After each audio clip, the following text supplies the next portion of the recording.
Tudo bem, Laércia? Está conseguindo me escutar? Como é que está o áudio? Olá, professor, tudo bem? Estou ouvindo bem, sim. Estou ouvindo Primeira- muito bem. Primeiramente, seja bem-vinda à nossa live. Olha só, Laércia, de número 82. Então, é um projeto que nós começamos em novembro de 2021 para tornar o agro, Laércia, popular, mas não querendo dizer menos inteligente. Então, seja muito bem-vinda. Vai ser uma live aqui aberta, como se você estivesse aqui em casa ou estivesse na sua residência, de uma forma bem descontraída, e as perguntas elas vão acontecendo de forma natural. E a galera aqui gosta de participar, né? Sejam muito bem-vindos, viu, pessoal? Tanto o pessoal que está comigo, o pessoal que está também com a Laécia, possam segui-la.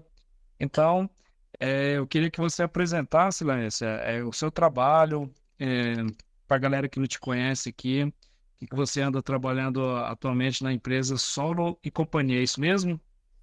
Isso mesmo, professor. Primeiro, eu quero agradecer o convite. A gente está muito feliz de estar participando aqui da live. Estamos em dias que estamos trabalhando bastante essa questão de qualidade das análises, né? Então, a gente vai poder falar até em assuntos que são bem frescos, né? Que nós estamos falando esses dias que eu estou fazendo um treinamento. A gente fez um treinamento na Exalc, Piracicaba, e hoje chegamos em Campinas, estamos fazendo um treinamento no IAC. E ontem tivemos uma reunião de laboratórios, né, de todo o país, e foi falado muito nessa questão de qualidade. Então, eu agradeço a oportunidade, espero que a gente consiga trazer muita coisa positiva para essa live. Eu sou do Laboratório Sólio Companhia, eu sou a responsável técnica e a proprietária da empresa, né? Nós temos 18 anos no mercado e eu trabalho mais ou menos há 23 anos nesse ramo de laboratório, né? E, aliás, desde a minha graduação, eu já trabalho nessa parte de laboratórios e fertilidade de solos. Olha só, aí é o seguinte, pessoal, tem um aviãozinho aqui, né, Laécia? Vão apertando esse aviãozinho aí, convidando mais colegas para participar dessa live, que com certeza vai ter muitos conteúdos que vão agregar a vida de vocês. E o seguinte, Laécia, a primeira pergunta, quando fala de qualidades em laboratório, hoje em dia o pessoal trabalha muito aí com agricultura de precisão, e ver aquela questão. Se não tiver uma boa qualidade ali, principalmente da análise do laboratório, se eu tiver errado ou certo, você me corrija. Não tem como ter uma agricultura de precisão, o próprio nome, né? Precisa. É isso mesmo? Isso mesmo, professor. Então, a gente lembrando um pouco de onde veio essa questão de análise de solo. Então, o primeiro documento que a gente tem conhecimento em termos de uma análise de solo é datado de 1889, Olha só, quando Dom Pedro boa dica. II quis ajudar essas áreas de abertura para o café e as áreas de abertura não produziam. Então, ele queria saber o motivo. O que que ele fez? Ele trouxe um austríaco da fertilidade, né? Que deu o nome depois, exatamente para trabalhar e abrir que hoje é aqui a Estação Agronômica de Campinas, que depois virou o IAC. Então, é o primeiro registro que temos na história de análise de solo. Então, isso é muito antigo, ou seja, que responsabilidade temos hoje, né? Depois de tantos anos, de oferecer algo muito, muito melhor. Na época era só a questão do nitrogênio. E depois vieram mais dois alemães que realmente fundaram o IAC.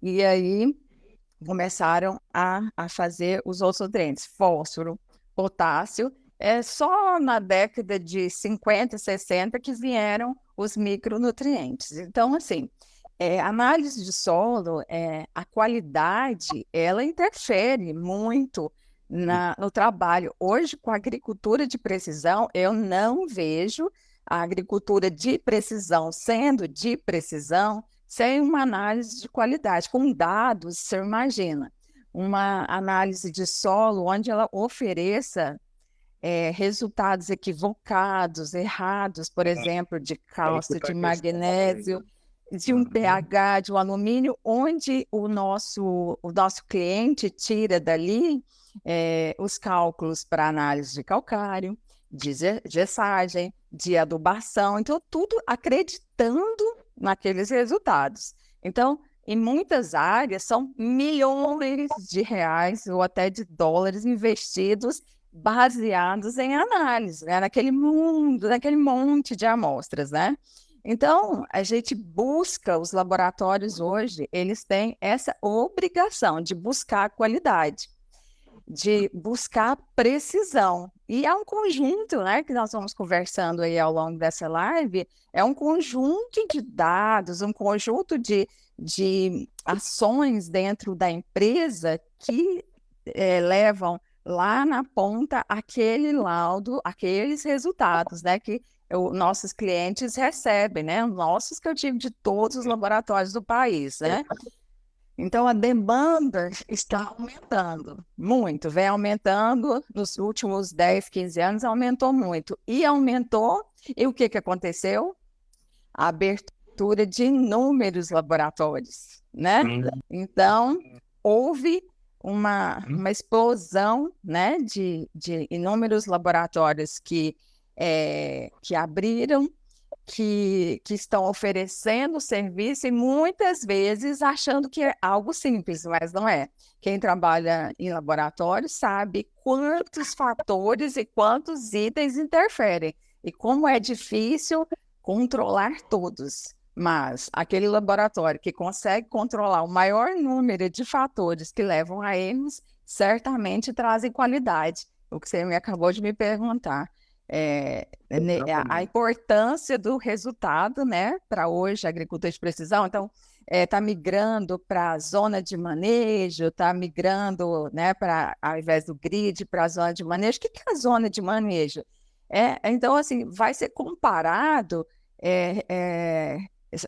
talhões, áreas que foram colocados adubação diferente, ou foi um plantio diferente, não é verdade? Então, assim, tudo isso é muito importante. Então, no laboratório, quando chega a análise, dentro da nossa empresa, eu faço questão de sempre mostrar para os nossos colaboradores a importância do trabalho.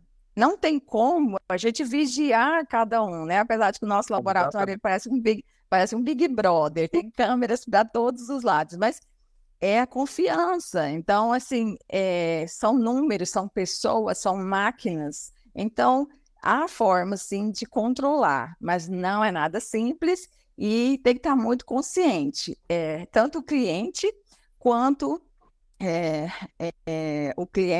o laboratório, de cada um julgar, né? Então, o laboratório de saber a necessidade, a importância dele, o cliente de ter um senso muito crítico para receber o resultado e ver a veracidade dele, se bate com o histórico, né? Porque só uma coisa, professor, assim, pode. Histórico ali, isso é importante.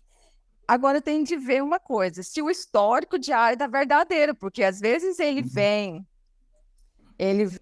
de um outro laboratório, ou ele fazia um sistema de coleta diferente, que não atendia a realidade, e aí ele acha que as análises teriam de ser sempre baseadas naquilo lá que ele estava vendo.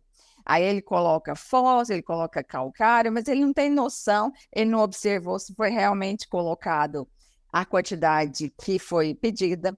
Ele não contrata um agrônomo para isso, ele fez igual do vizinho, né? Olha aí, profissionalização, né, Laércia? A profissionalização. Ele não fez a análise do calcário, do gesso, do adubo, para ver se realmente ele recebeu na fazenda o que era necessário, né? Então, são muitos fatores. A análise, eu penso hoje que ela é formada de um conjunto. Então, tem que vir desde a coleta até chegar no laboratório e todo o processo. E esse conjunto, você colocou algo, porque as perguntas vão acontecendo assim, Laércia, de forma natural, e a galera também, inclusive o seguinte, ó, acho que eu vou tirar até o óculos para enxergar. O Alberto Borges, ele faz a seguinte colocação: parabéns vocês do laboratório, são show demais, olha só. Aí, Muito obrigada, Albert, muito obrigada. Deixa eu ver se tem mais uma colocações aqui. A Laércia, ó, tem o nosso amigo Newton. Laércia Moura, a melhor laboratorista do Centro-Oeste brasileiro. Cliente nosso, muito E de novo, obrigada. ele complementa Solos e Companhia, o melhor laboratório de solos do Centro-Oeste. Aqui eu volto e faz uma colocação que eu achei interessante, ó.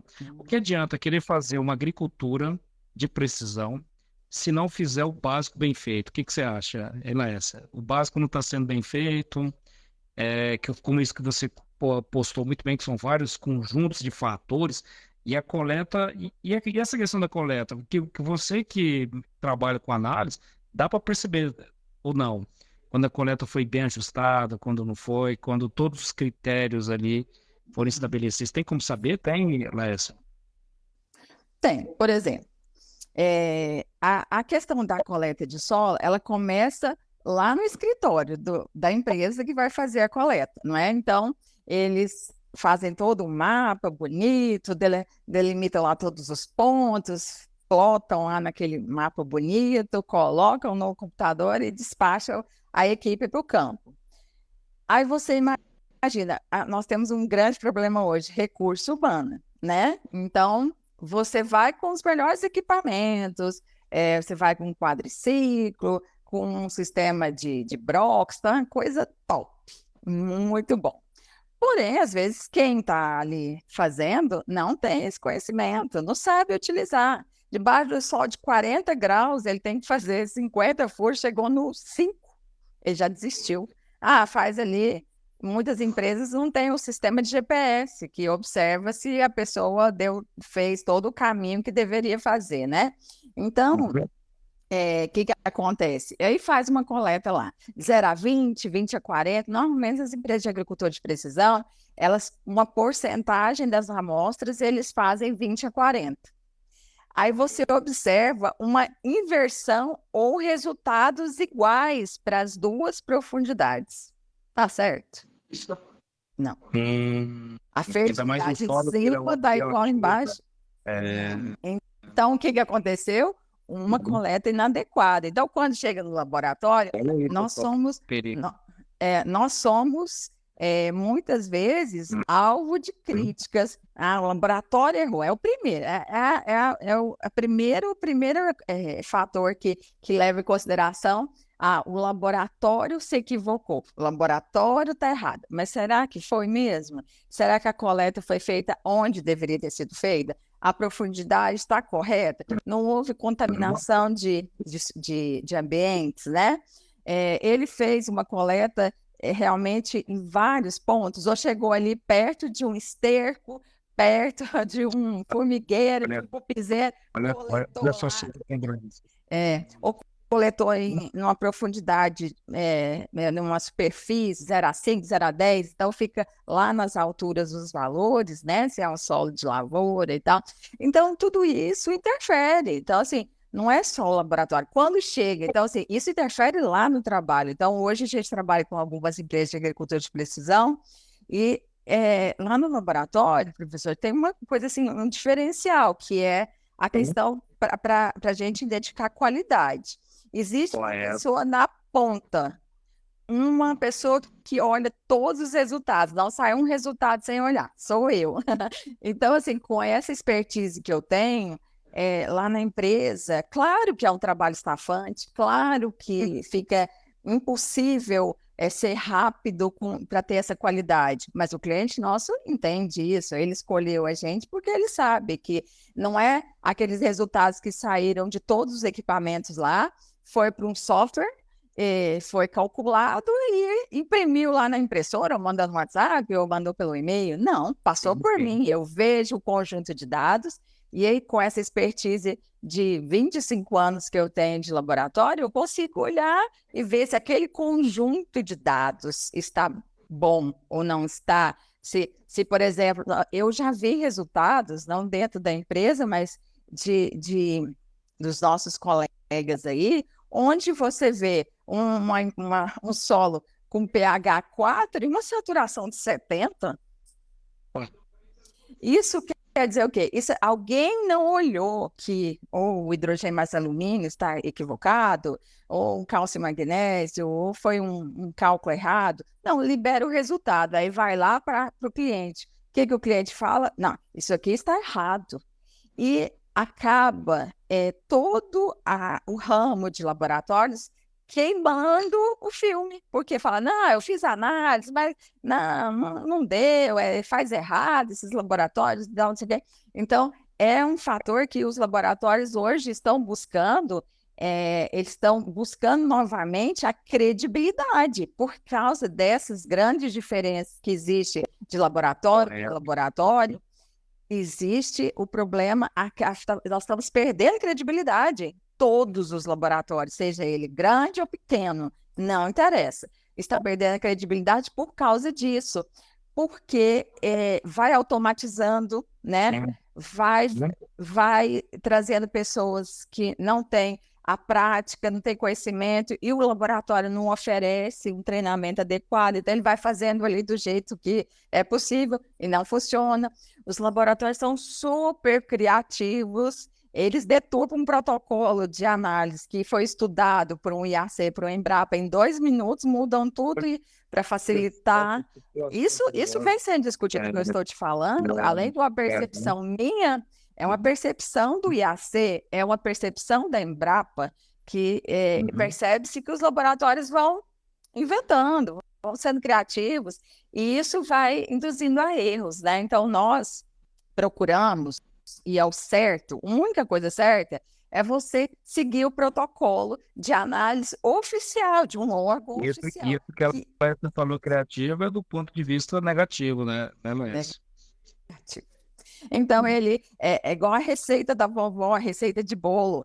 Já percebeu que se você dobrar a receita, não dá certo? Se você pôr metade dos ingredientes, não dá meio bolo. Não sei por que não dá certo. É igual aos protocolos de análise. Então, nós temos um protocolo de análise do sistema IAC, nós temos um protocolo de análise Embrapa, que está muito claro. Nós, laboratórios, não somos pesquisadores. A gente recebe gratuitamente, com tantos estudos que foram feitos, baseados até em metodologias internacionais, e desenvolver um método exclusivo, certo, correto, com as dosagens corretas, baseado no que temos no Brasil, o que conseguimos fazer comercialmente. Não, os laboratórios insistem em mudar isso para facilitar, para dar mais rapidez, para ser mais barato. E aí que está vindo essas diferenças, professor, essas diferenças que existem, tanto os clientes reclamam que tem essa diferença, é por isso.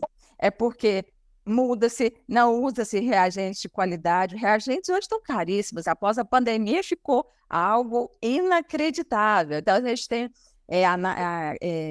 reagente que passou de R$ 120 para R$ 1.500, R$ 1.700 um litro. Então, assim, aqueles laboratórios fizeram, eles repassaram esse valor para o cliente? Não. Eles simplesmente foram inventando, diminuindo, mudando esses reagentes, utilizando os reagentes comerciais. Nós temos reagentes comerciais e reagentes puros, próprios para análise, os PAs. Então, o laboratório que vai lá e compra um barril de um ácido comercial, por que ele é comercial? Porque ele não é puro, porque ele pode ter contaminantes. Só que então é caro um puro. Aí compra esse comercial, que é mais barato, só que ele pode estar interferindo de 2 formas, aumentando o teor ou não extraindo o que é realmente necessário, né? O que realmente o solo tem.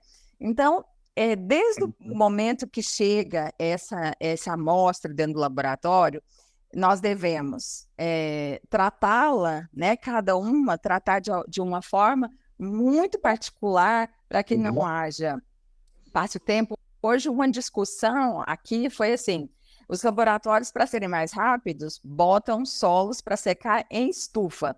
O senhor, como profundo conhecedor, sempre leu TFA, terra fina circular. Aí ele coloca lá numa estufa, porque está com pressa. Para dar uma acelerada. Num recipiente fechado a 60 graus. Interfere. Tanto que um dos elementos agora que foi até tirado do programa de controle por dar tanto problema, pensa bem, ao invés de resolvermos o problema, tirou o manganês. Por quê?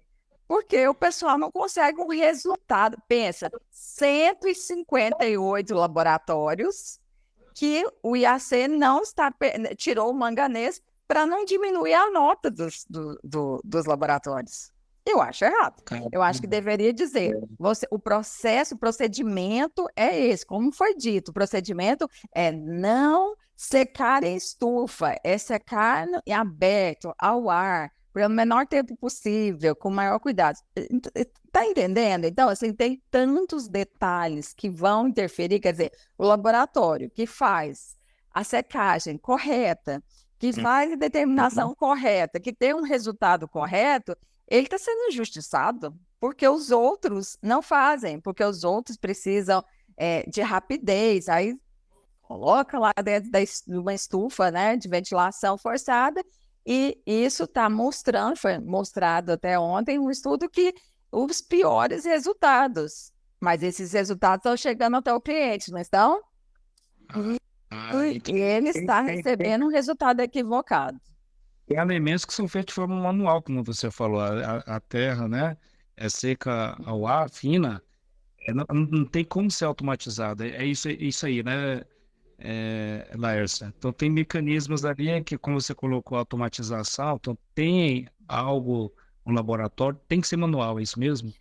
Isso. Tem certos processos, professor, que não há como serem automatizados, apesar de os laboratórios fazerem de tudo para automatizar, né? Então, assim, porque precisa, tem laboratório aí que faz 100 mil amostras ano, e essas amostras, elas normalmente se concentram numa época do ano, né? Numa época muito ali entre julho, agosto, setembro, é uma loucura, né? Junho, julho, agosto, aqui para nós, quando acaba a safrinha, né? Vem aquele batelada de amostras que aí, querendo pressa, porque ele precisa saber dos resultados, porque ele precisa comprar calcário, ele precisa adubar e tal, ele precisa decidir semente, ele precisa um monte de coisas, e aí começa aquela cobrança muito grande. Mas há processos que eu acho que quando automatiza, perde totalmente a qualidade. Um deles é esse. Um deles é esse. Então, assim, você tem algumas regiões do país que realmente é complicado, é mais frio, né? Ou chove muito, é muito úmido, até não seca. Para nós, hoje eu estou em Campinas, mas eu digo para nós em Goiânia, então é muito simples, porque é sol o ano inteiro, né? Assim, a gente tem uma área, hoje nós estamos com uma sede nova lá, e a gente tem uma área grande, foi pensada nisso, né, para colocar todos os solos para secar, e assim que chega, a gente abre aquele solo, tira ali daquela embalagem que veio, imediatamente já coloca ela para secar, que é o procedimento correto, né? E aí caminha a humanidade, aí você vai peneirar as amostras. O uso de moinho já é comprovadamente uma forma de contaminação, afeta a física, né? Porque ele moe demais, fica extra fino, dá alteração nas análises de argila, de areia. Então, veja bem que ponto nós estamos, assim, nos preocupando ao entregar tantas amostras ou entregar sua amostra para fazer sua análise e, a partir dali, tomar decisões, para mim, caríssimas, né? Nós temos clientes aí que têm 130 mil hectares. Pensa quanto. Aliás, ele já nos disse, né? O ano passado eu visitei, conversei com um dos donos desse grupo que trabalha, e falou assim: olha, Laércio, hoje eu fechei um negócio já de 8 milhões de dólares. Baseado Galera, nas suas análises. muito dinheiro. Então, para nós, assim, a gente sabe da nossa responsabilidade, mas os fatores são muitos. Então, a gente já falou aqui de reagentes, já falamos do trato com a amostra quando ela chega, né? O que é que um faz, o outro faz, e já vimos que dá errado. as coletas, né? Começamos lá da coleta, e aí são muitos fatores que interferem para a gente realmente ter essa qualidade de solo que tanto a gente quer. Ninguém é perfeito. Todo mundo Exatamente. tem as Uhum. suas qualidades e os seus defeitos. Prestador de serviço, não é? Ninguém é tão ruim ou tão bom. Ele simplesmente, às vezes, falha numa coisa, falha em outra, e hoje o que mais nos traz problemas é a falta de recurso humano. Esse é um grande problema, professor. Não tem profissional pronto no mercado, não existe. Olha, pessoal. Não existe. É um campo, Uhum. é um campo. Eu tenho colegas, eu vejo nas empresas aí pedindo auxiliar de laboratório, químico, agrônomo, para trabalhar a gente não acha, não acha. Por quê? É um trabalho que exige bastante, não é um trabalho fácil, é um trabalho árduo.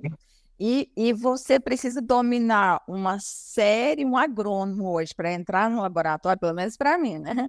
Ele precisa de uma série de qualidades, e a principal, querer aprender, porque não tem, ninguém nasceu sabendo. Então, ele precisa de querer aprender todos os processos, a interpretação, para ver, como eu disse para o senhor, o químico, a parte química do laboratório, mas quem vê se aquele resultado é adequado para a agricultura, está de acordo, é o agrônomo, a visão dele. É, Isso é verdade. não é? O senhor trabalha muito com essa parte de Exatamente. interpretação. Sim, Nossos, para nossos, recomendar. nossos colegas, professor, quantos chegam lá no laboratório, eles não sabem nada de interpretação. Eles levam uma amostra Tá e vendo, pedem para pessoal? nós fazermos a sugestão de adubação.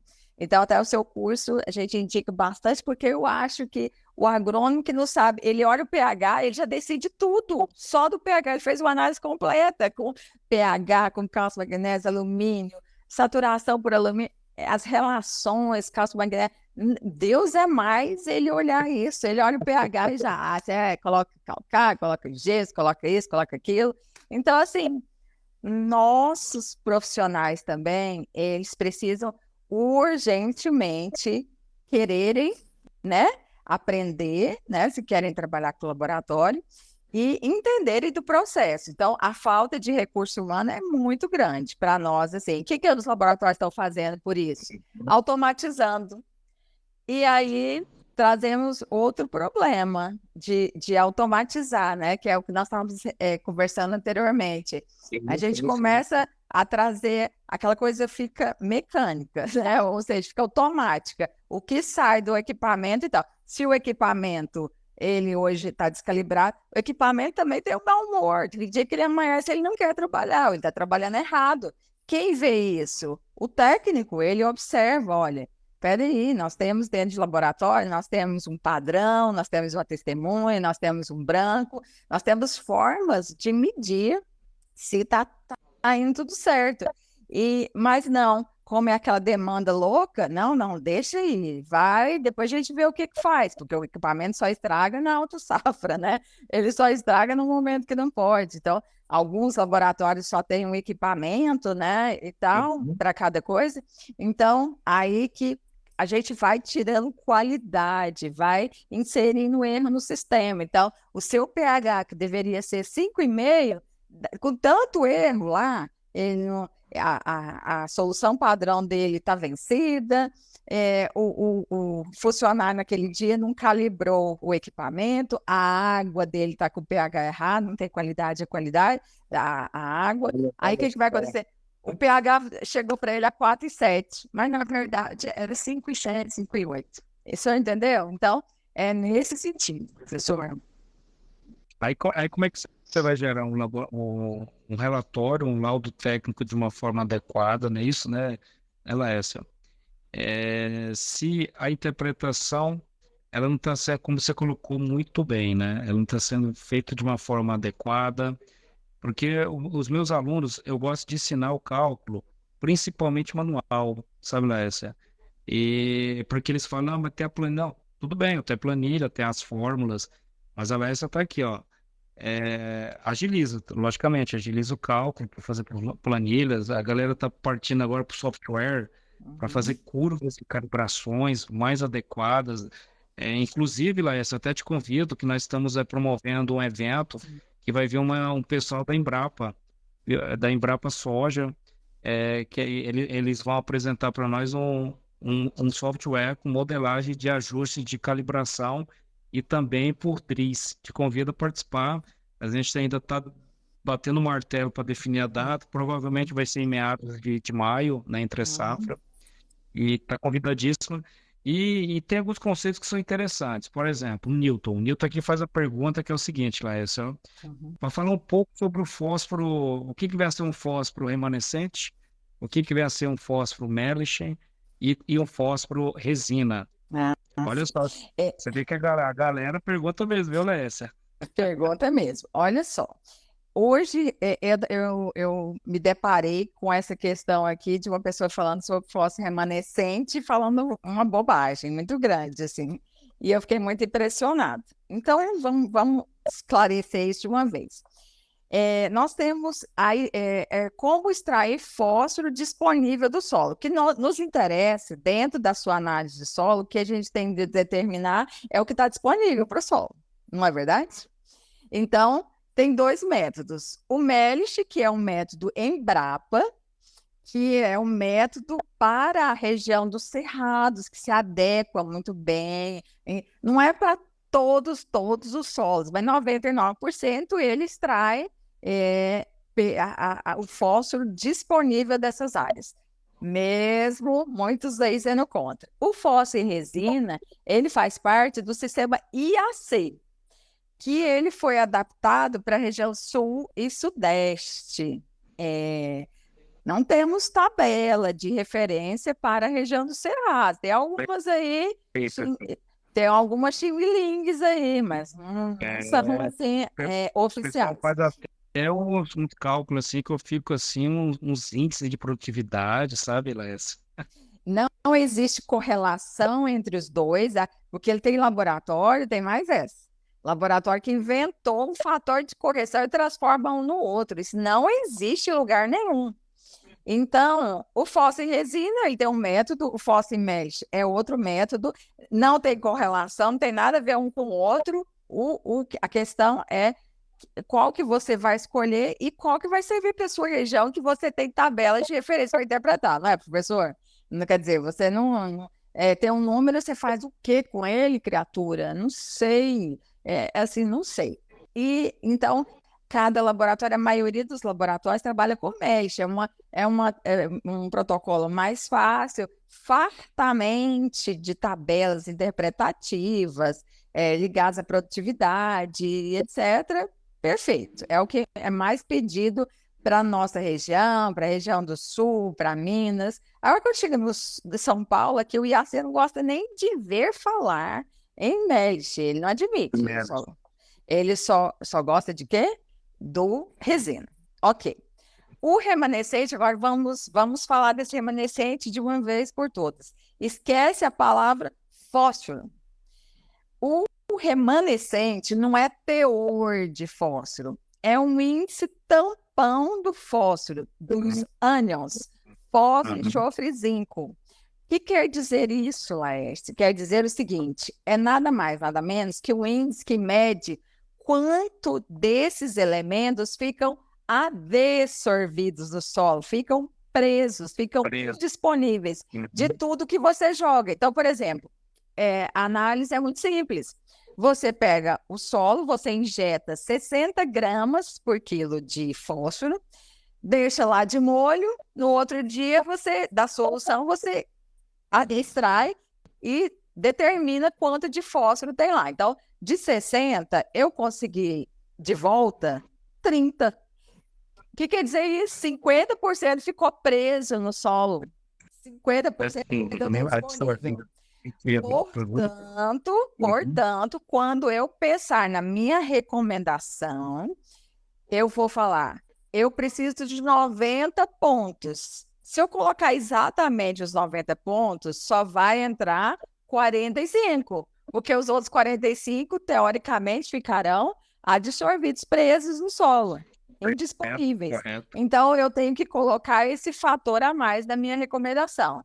Então, de uma vez por todas, fósforo remanescente não é teor de fósforo, igual fósforo médio de resina. É um índice como se fosse a CTC, que é a capacidade de troca catiônica, o fósforo remanescente é a CTA, capacidade de troca aniônica, que fala dos ânions, o fósforo, enxofre e zinco. É só para entender, tá certo? Então, assim, o remanescente, ele serve para você ver de acordo com as características do seu solo. O tipo de argila, o teor de argila, a formação da rocha, a compactação, a física, tudo isso. Olha a parte física dos solos aí, A muito parte considerada, hein, física interfere. Então, o fóssil, outra coisa, o fóssil remanescente, ele não muda.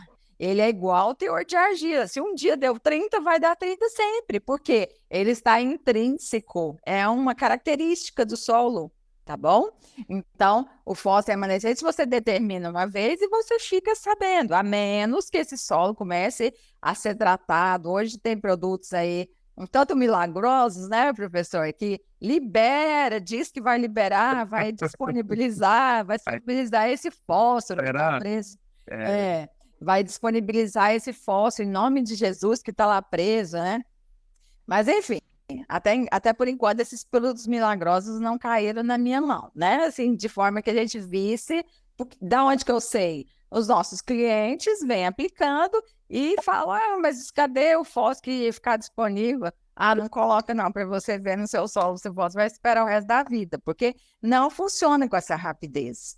Então, fechando o nosso pensamento, Fóssil Melich é o protocolo de análise da Embrapa, resina do IAC, e que eles querem só demonstrar o fóssil disponível, todos dois querem extrair o fóssil disponível, e o remanescente é um índice para você observar o quanto o seu solo indisponibiliza, caiu lá, está preso, em nome de Jesus, entendeu? E você vai ficar com o resto, o resto vai ficar disponível. Então, você usa isso. Então, é imprescindível para os agrônomos, para os consultores terem esse teor em mente para fazer as suas recomendações corretas. Porque senão depois fala assim, mas eu coloquei fósforo. Eu coloquei não sei quantas toneladas disso, quantas toneladas daquilo, e não está aparecendo, não está mesmo não, porque você não colocou em consideração. Você colocou lá, assim, você só deu o almoço para a planta, e você está querendo que ela produza todo o seu potencial, se ela não deu alimento para ela, não deu a janta, não deu aquele bolinho de chocolate que ela precisava, né? Então, assim, a planta é muito inteligente. E o solo, ele só pode oferecer... Ele só pode oferecer para a planta o que ele tem, né? E se ele não consegue, aí a gente pode entrar depois na parte biológica do solo, que vai ajudar também. Toda a bioanálise. Olha que o pessoal, eu acho que é DJ, o DJ Lunda, eu acho que é isso, que pronuncia, ele fala assim, muito bem pontuado, elogiando bastante, aprendendo muito. E o pessoal está preocupado com o seguinte, esse é um ponto que você pontuou. Essa questão de ter essas avaliações de uma forma adequada. Por exemplo, aqui nós temos o nosso amigo, o Walter, fez a seguinte pergunta: tem algum órgão que fiscaliza os laboratórios? Por que tem essa discrepância de um laboratório com outro? Ou seja, como que o produtor, né? Como é que fica o lado do produtor, né, Laércia? Como é que ele vai confiar? Ele tem que fazer testes? E como é que fica essa situação? Então, eu acho que a pergunta do pessoal é nesse sentido. Hoje o país tem alguns programas de proficiência, de controle de qualidade dos laboratórios. Sim. Superficial. Simplesmente eles mandam amostras para os laboratórios, né? 4 ou 6 amostras. Sim. E você faz as análises e você é comparado no conjunto, né? E aí, entrou dentro daquela faixa, tudo, beleza, você vai receber um selo de qualidade. Mas isso não é tudo, né? Eu gostaria que um IAC, que o Embrapa fosse para dentro de um laboratório, como a gente é fiscalizado por um exército, pela Polícia Federal, né? Por uma Anvisa, quando você vai abrir uma empresa, os bombeiros vão lá e olha cada detalhe. Eu gostaria, mas não acontece isso. Então, eles não têm um sistema de controle maior. Simplesmente manda essas amostras. Imagina, um laboratório faz 100 mil amostras, aí ele faz 4 para a Embrapa ou para o IAC. Deu tudo certo, perfeito. Eu conheço laboratórios que têm certificado de qualidade, selo, nem análise ele faz, porque ele não tem licença de agente de Polícia Federal, de Exército, e ele está fazendo propaganda aí que tem certificado. Então, isso não é só esse programa.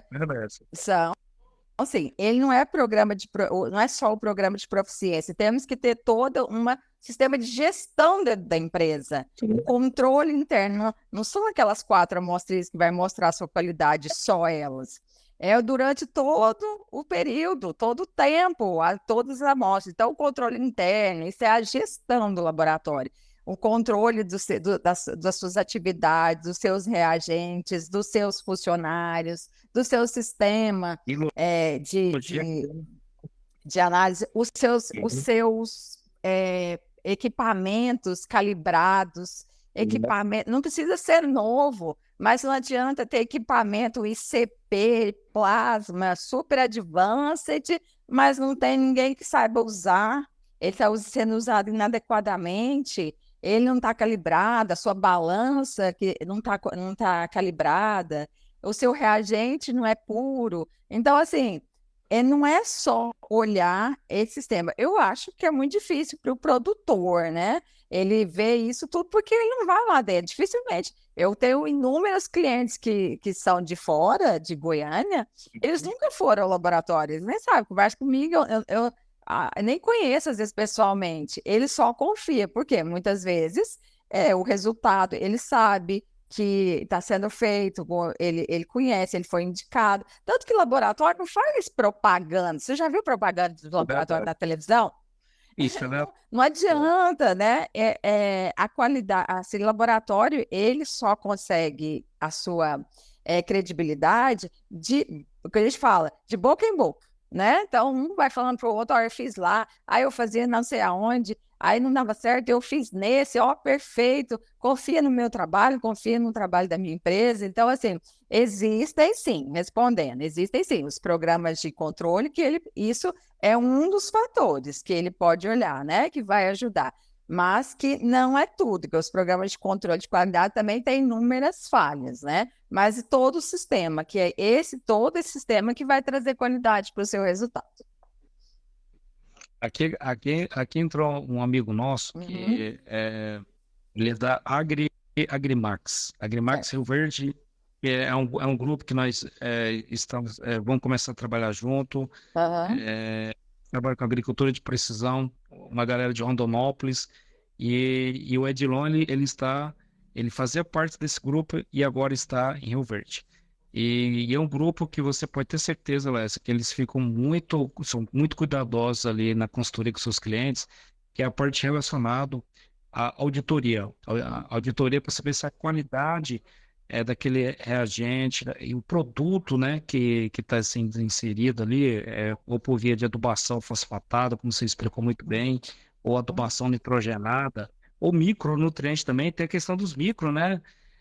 Que hoje em dia está muito forte, viu, Lécia? Queria até que você fizesse um comentário também. Como é que está essa avaliação a respeito da determinação dos micronutrientes, que hoje em dia a ciência aqui ela já está com fundamentos adequados aí que correlaciona com a atuação dos macros no sentido de aumentar a produtividade agrícola. Seja bem-vindo aí, Edilon. Seja bem-vindo, que bom tê-los aqui. Então, a questão de micros é uma questão de forte muito importante, né? Lembra que eu falei que ainda há pouco o manganês foi até retirado do programa de controle de qualidade, porque eles não conseguem uniformizar e ver qual que é o problema. Aí fizeram um estudo aqui no IAC e eles observaram que eram esses problemas, o que interfere secagem, reagente, equipamento utilizado e diluições. Então, funciona assim, os micros, por terem valores, teores muito baixos, eles têm que ser lidos ou numa absorção atômica, uma parede espectrofotômetro, fotometria de absorção, ou no ICP, né, que é um equipamento além, né, professor? Então, o que acontece? Os micros começaram a ser inseridos em análises de solo de 1989 para cá, né? Antes Só eles não eram recente. muito recente, não eram muito difundidos. Então, assim, os micros são muito ignorados. O pessoal de agricultura de precisão que me perdoe, mas eles parecem que ignoram completamente, porque, por exemplo, ele manda 100 amostras 100 amostras de solo, ele faz em duas, ele faz micros, no restante faz não. Então, assim, ele, né, leva ali, arrasta para o restante isso, né? Então, eles não fazem enxofre, não fazem boro, o enxofre é um macro, ok? Mas eles não fazem um boro, um cobre, ferro, manganês e zinco. Eles simplesmente fazem em 5 a 10% das amostras e fim da história, né?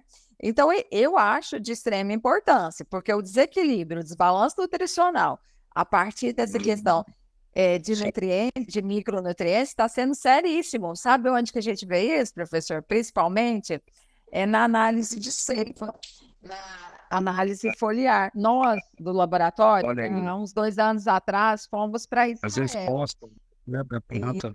Isso, nós fomos para Israel e buscamos uma tecnologia em análise de seiva.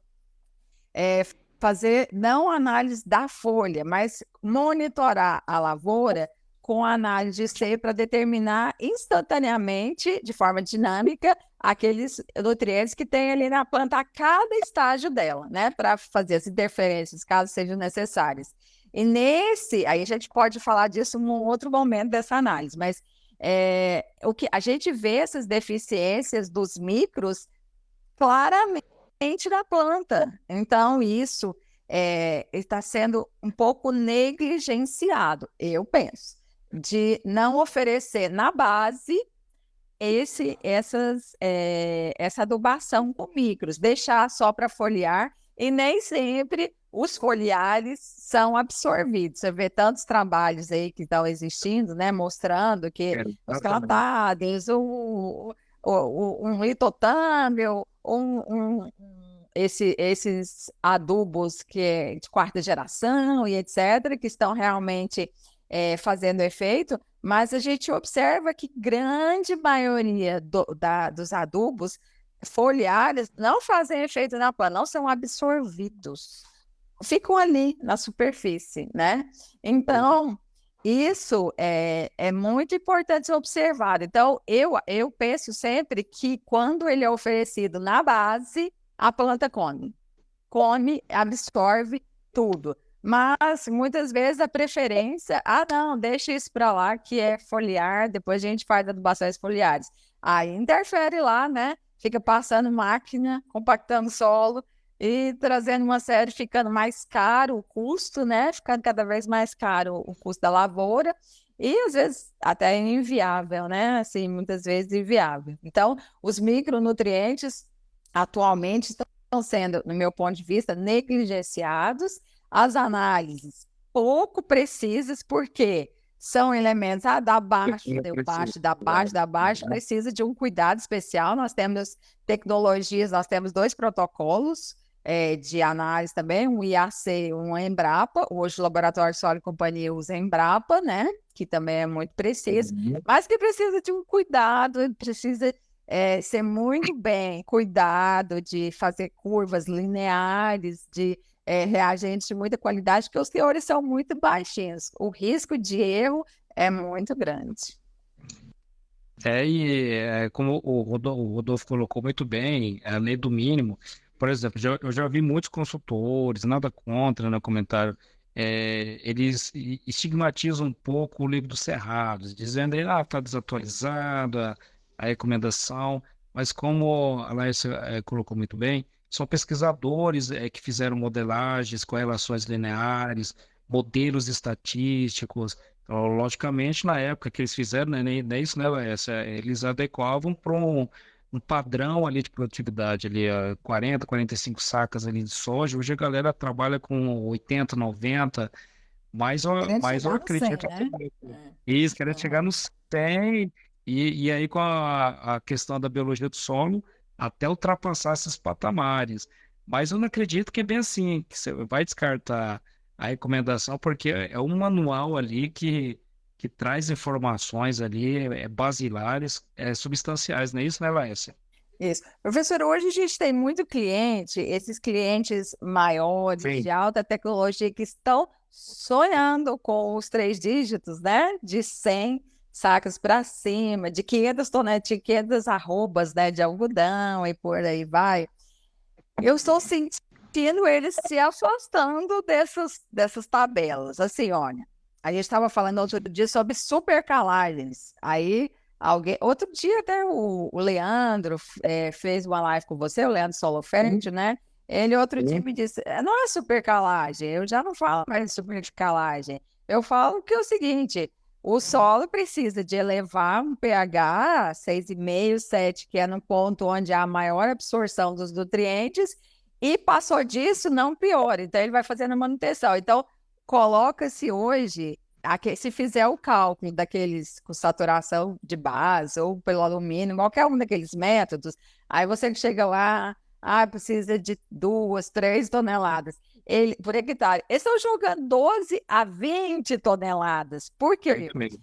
Eles estão saindo desses cálculos, né, que já são engessados há tantos anos, porque eles estão vendo na prática os resultados, eles estão vendo na prática, cruzando dados com produtividade, não é verdade? Então, eles veem que o solo, que é onde é colocado calcário sem medo de ser feliz, está rendendo, está absorvendo todos os nutrientes que vem com a adubação e etc. Então, assim, a questão dessas adubações, dessas questões das decisões, elas estão mudando, então, Uhum. correndo muito das tabelas que nós temos aí, umas tabelas um tanto quanto antigas, né? A pesquisa precisa enxergar isso, precisa se É renovar, né? adequado. Precisa Concordo. entender que a gente tem de ter dados novos, né? A pesquisa foi uma tabela, a maioria dos laboratórios, professor, voltando àquele tema da qualidade dos protocolos, os laboratórios têm um item na análise, o hidrogênio mais alumínio. Tá lembrado Uhum. dele? Então, assim, o hidrogênio mais alumínio, como a determinação padrão dele, oficial, ela é muito complicada, é a que nós fazemos, que é por acetato de cálcio, por titulação, é, e ela é demorada, mas só que é precisa, muito precisa, vai dar a acidez potencial do solo real. O que que ele faz? Os laboratórios fazem? Eles fazem por tabela. Uma tabela faz um pH numa solução e determina por tabela. Essa tabela foi feita apenas aqui para São Paulo, pelo IAC, de 1985, professor. Então, assim, É, certo, era para outra hoje. realidade, verdade. Não, outra realidade, então Uhum. está sendo usada até hoje e de forma equivocada. Então, isso interfere lá na CTC, interfere lá na sua saturação por bases, e isso vai interferir no seu cálculo de calcário e etc., não é verdade? Então, assim, tudo isso vai levando hoje os consultores de grandes áreas, de tecnologias mais avançadas, de produtores que já chegaram numa fertilidade alta e a produtividade engessada, ele não sabe por que que é. E aí eles já estão levando para frente outro pensamento. Então, ele passa em muito daqueles cálculos e ele ignora bastante suas tabelas, porque ele precisa oferecer ao cliente dele uma resposta. E a resposta, Exatamente. mesmo que tenha uma fertilidade alta e pode estar uma parte biológica do solo que está interferindo, mas ele não eleva o pH, então fica ali naquele 5, 5,5, 5, 5,5, naquela faixa que o senhor sabe que muitos elementos não chegam ao seu. Aí o senhor lembra do fotossemanescente? Então já temos o problema do solo em disponibilizar parte do seu adubo. Ainda temos um solo que não dá disponibilidade, não ajuda o solo, não ajuda a planta a absorver, ou seja, ele não faz esse trabalho de passar do solo para a planta, né? Da solução e a solução para a planta. Então, vira uma sequência de problemas que muitas vezes explica a não chegar aos 3 dígitos que tanto eles esperam, né? E aqui nosso amigo Dilon, Uhum, da Agrimax Yogurt, ele fez o seguinte comentário, ó. Sim, aham, estamos atentos fazendo geral, 100% das análises, por uhum, mais que grande parte dos produtores fazem fixo as aplicações uhum, dos micros. Olha só, uhum, então tem uhum, a galera e ele faz mais comentários ainda. Para as aplicações de micro foliar, temos tecnologia para gerar mapas em taxa de variável, elementos por elementos. Porém, nem todos os olha só, nem todos os equipamentos fazem mais de um produto. Então, a galera um tá, mix, tá faz um decorando mix. aí. E Odilon, você para fazer essa taxa variável, então, com a análise foliar, você não consegue, porque você vai ver que fica dentro de uma mesma faixa. Faça a análise de seiva, porque aí você vai observar as diferenças, porque a análise de seiva mostra a diferença de acordo com o que a planta está passando ali, com o manejo, com o que ela recebe de sol, de água, né? Que você sabe. Ali nós estamos no meio de uma fazenda, um talhão, chove até ali, mas não chove aqui. Então, quer dizer, aquela parte lá pegou uma chuva, essa aqui não pegou, a planta responde de uma forma diferente. Então, você também tem que buscar a forma de como medir isso para recomendar o adubo correto e ver se ele fez efeito, né? Então, fazer a análise antes e depois para você observar se a planta absorveu ou não, né? E eu, como professor, conheci com o professor Vinícius Agro aqui na rede, agradeço profundamente aí a sua presença e essa parceria. Eu queria que você fizesse as suas colocações finais, Laércio. Eu que agradeço muito, eu, em nome da minha equipe aqui, eu não trabalho sozinha, é toda uma equipe que está perto de mim aqui. Eu agradeço bastante, ficamos à disposição para mais dúvidas aí. Sigam a gente lá, deixem as informações, lá tem nossos contatos também que podem. Eu sou muito acessível, eu não. Sempre que tem Bacana. alguma dúvida, é direto comigo, tem meu telefone, tem a minha forma de encontrar, eu estou sempre no laboratório. Esses dias eu estou aqui num treinamento, mas fico disponível. Agradeço enormemente o seu convite, viu? Boa. Que É Deus nos isso. ilumine sempre, que seja um ano maravilhoso aí para nós na agricultura, no mundo agro. E aí, o que nós pudermos contribuir mais com o seu trabalho, professor, vamos ficar disponível. Muito obrigada, um grande abraço. Muito obrigada a todos que assistiram. Nós ficamos imensamente felizes de participar e eu agradeço todos os elogios e tenho certeza que as palavras de vocês são as minhas, tá bom? Um grande Sim. abraço. Fica com Deus.